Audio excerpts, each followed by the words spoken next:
What it do, everybody? It's your boy King Crowder back again with another edition of History You Did Not Know and Things That I Taught in Detail for Show. Today's lesson is coming from one of the great authors, Black American minds, and curators of her day. Who I'm referring to is the great Francess Cress Welsing, the doctor. She was born March 18th, 1935. She was an American psychologist, well known for her theory of decoding what white supremacy, white superiority, and confronting race if you have no idea what it means. She offers, her interpretation on what white supremacist culture is, how it affects everything that we deal with her groundbreaking research of a novel entitled The ISIS Papers. If you have not read it and you are a Black American or anybody that understands how race worked back in the day and currently, I would strongly advise you read it. It is one of the greatest pieces of literature that I will put as an avid reader, top 10 in my books ever. Of all the books I've read, The ISIS Paper is easily top 10 by how deep, how thorough, and how analytical it breaks down issues concerning race until this day. Let's dive into her backstory. She was born in the great city of Chicago. Chicago, y'all, has so many of our great icons during the Great Migration movement. Dr. Francess Cress Welsing was born to her father, Henry Noah Cress, who was a physician. Her mother, Miss Ida Griffin, who was a teacher. She was the middle of three girls, and the elders named as Lorraine and her younger sister known as Barbara. In 1957, she earned her bachelor's degree from Untold College in Yellow Springs, Ohio. In 1961, she eventually married and met her husband, Jonas Crescent, a Ghanaian man who enrolled in Harvard University. They had no children. In 1962, she received her master's degree from the great University of Howard University, in the 60s, when she moved to D.C., worked in many hospitals, especially with children. While Welsing was assistant professor at Howard University, she formalized her body of work in 1969.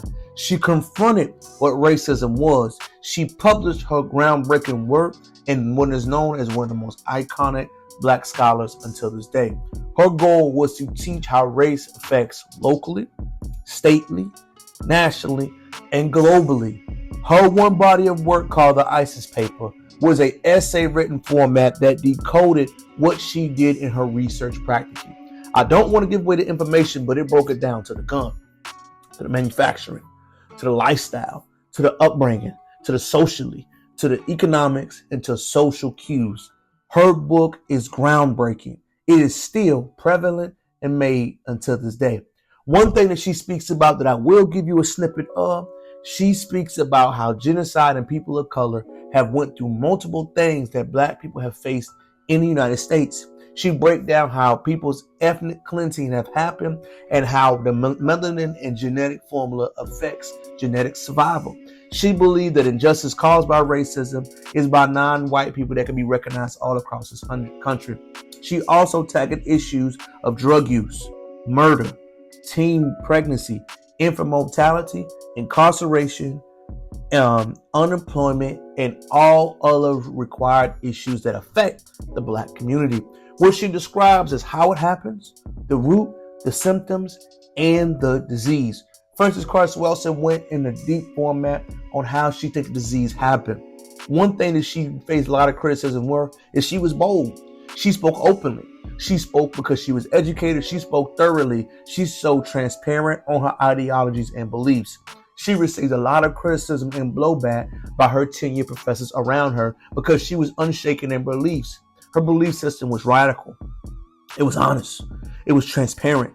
It was determined to educate those who did not know what was going on, love, hate, or did not want to believe in this woman.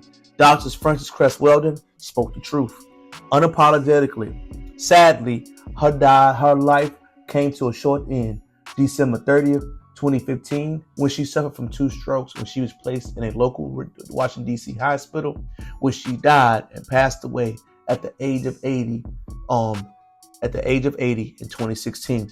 Dr. Francess Cress Welsing, she molded so many of our minds. She molded multiple thoughts, and she spoke honestly about how race, racism, classism, and white supremacy culture affects us until this day. Her work, her book that she published and made in 1991, every young man and young woman should read that in college or early years of learning.